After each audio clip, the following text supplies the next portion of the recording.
मेरी डायरी के भाग 2 में आपका स्वागत है। जिंदगी में सफल होने के लिए कुछ 6 महत्वपूर्ण सिद्धांत। सफल होने के लिए इच्छा होनी चाहिए। इच्छा होने के बाद उस कार्य को करने के लिए निर्णय लेना, फिर अपने कार्य में आस्था, उस कार्य को लगन के साथ करना, उसके लिए अपने दिमाग यानी मास्टरमाइंड, और सबसे जरूरी काम है वो है सुव्यवस्थित योजना अपने लक्ष्य को प्राप्त करने की। निश्चित निर्णय लेने में हमेशा साहस की आवश्यकता होती है। कई बार तो बहुत अधिक साहस की आवश्यकता होती है जब हम कोई निर्णय लेते हैं। यूं ही नहीं मिलती राही को मंजिल, एक जुनून सा दिल में जगाना होता है। पूछा चिड़िया से कैसे बनाया आशियाना, बोली भरनी पड़ती है उड़ान बार बार, तिनका तिनका उठाना होता है। यूं ही नहीं मिलती राही को मंजिल, एक जुनून सा दिल में जगाना होता है। जीत और हार आपकी सोच पर निर्भर है।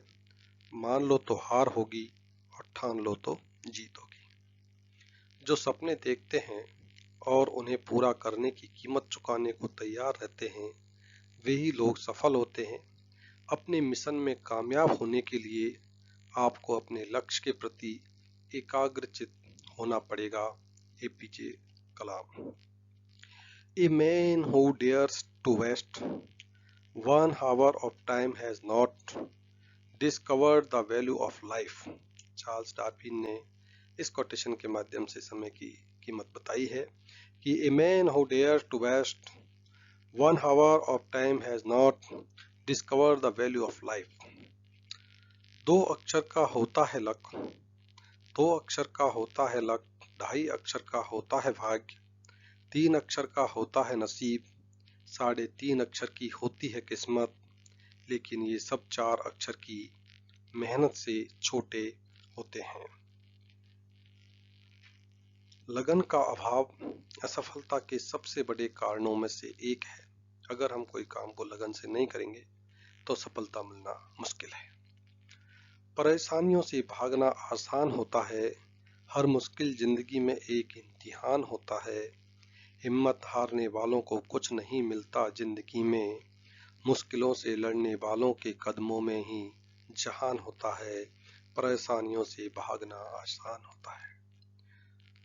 मंजिलें इंसान के हौसले आजमाती हैं, सपनों के पर्दे आंखों से हटाती है। ए मेरी दोस्त, तो हिम्मत न हारना, क्योंकि ठोकरें ही इंसान को चलना सिखाती है, चलना सिखाती हैं। सफलता की सीढ़ी पर ऊपर की तरफ कभी भीड़ नहीं रहती। शिक्षा जीवन की स्थितियों का सामना करने की योग्यता देती है। शिक्षा का उद्देश्य ज्ञान नहीं बल्कि कर्म है। Harvard Spencer. लोक व्यवहार किताब है डेल कार्नेगी, उसके कुछ प्रमुख अंश मैं आपको यहाँ बता रहा हूँ। किसी की भी आलोचना करने से कोई भी लाभ नहीं होता, क्योंकि इससे सामने वाला व्यक्ति अपना बचाव करना शुरू कर देता है।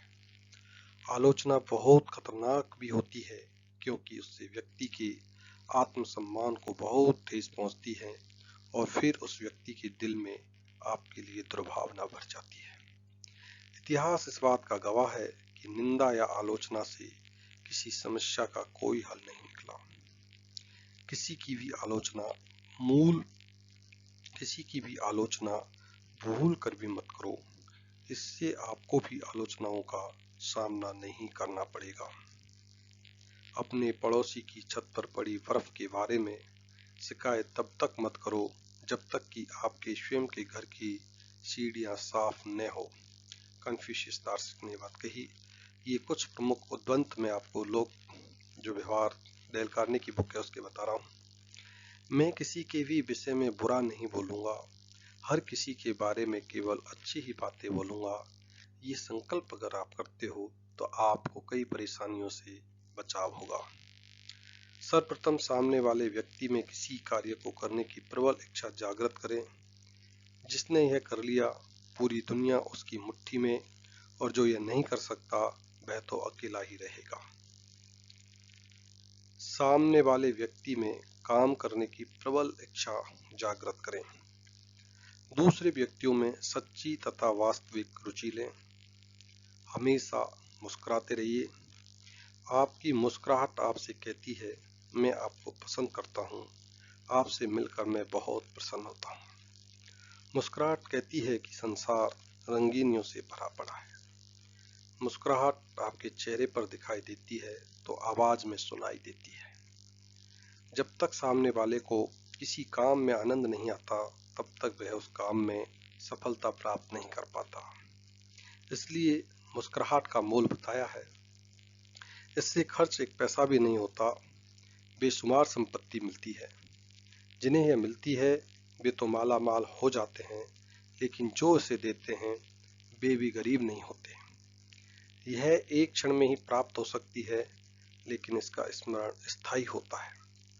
कोई भी इतना गरीब नहीं हो सकता जो इसका लाभ न उठा सके, और कोई भी इतना अमीर नहीं हो सकता जो इसके बिना जीवन जी सके। इसलिए हमेशा मुस्कुराते रहिए। हमेशा याद रखें, किसी मनुष्य का नाम उसे उसकी पहचान देता है, वही उसके लिए सबसे महत्वपूर्ण तथा आनंददायक शब्द होता है। कुशल व सहानुभूति पूर्वक श्रोता बने। सामने वालों को स्वयं के बारे में बताने के लिए प्रोत्साहित करना सीखें। जब लोगों को अपने मन की बात बाहर लाने के लिए श्रोताओं की आवश्यकता होती है, तो वे डॉक्टर को बुला लेते हैं। एक अच्छा श्रोता वही तो है जो उस समय चुप्पी साधे रहे जब क्रोधित आलोचक जहरीले कोबरे की भांति अपने फन से शरीर का सारा जहर बाहर उगल रहा हो। सामने वाले व्यक्ति की रुचि के बारे में चर्चा करें। सामने वाले व्यक्ति को अनुभूति दिलाओ कि वह महत्वपूर्ण है, वह भी पूरी सच्चाई और ईमानदारी से। गलती होने पर उसे तुरंत स्वीकार कर लें। लड़ाई से आपको मनचाहा नहीं मिलता, लेकिन हार मान लेने से आपको मनचाहा से भी अधिक मिल जाता है। ये डेल कार्नेगी बुक के कुछ प्रमुख अंश है लोक व्यवहार से।